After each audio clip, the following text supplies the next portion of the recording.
Dungeons of Sundaria, a name that probably flew under the radar for a lot of people. As a big fan of fantasy and old school RPG styled games, I thought, why not? And honestly, I was pleasantly surprised. At first, I was a little hesitant, mostly because the reviews looked like someone let their angry cat ride. But obviously the devs put a lot of effort into making the game enjoyable. Even the Metacritic rating took a huge U-turn, from an average of 5.2 to currently 7.7. So what is it?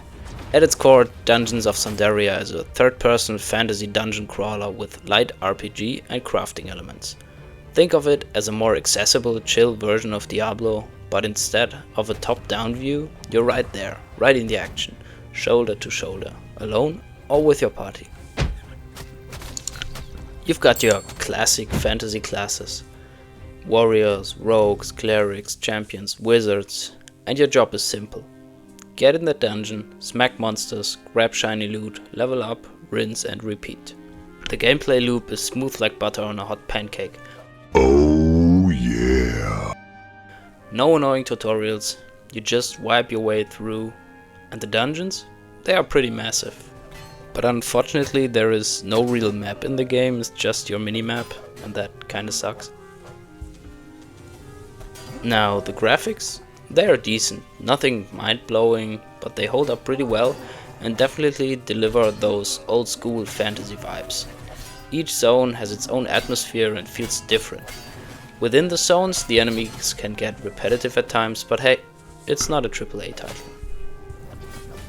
One thing that really stood out was the performance.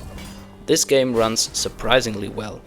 Even on my dusted RX 570, which was already outdated 3 years ago, I didn't experience any stutters or crashes, even when recording or alt-tabbing to other windows.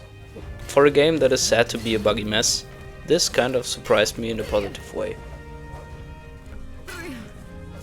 Sure, I saw the negative reviews before, mainly about bugs, but honestly, I didn't experience anything that made me throw my keyboard.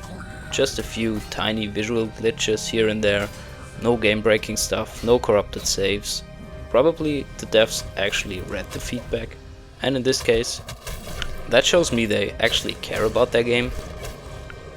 In the end, Dungeons of Sundaria might not be reinventing the wheel, but it doesn't have to. It's got heart, it plays well, and it brings those nostalgic fantasy dungeon vibes in a way that's easy to pick up and fun to stick with.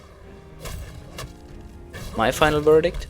A solid 8 out of 10, considering the gameplay, content and price. I grabbed it for $2.50 on sale.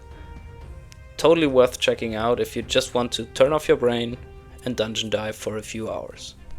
Thanks for watching, like, subscribe and let me know your thoughts in the comments.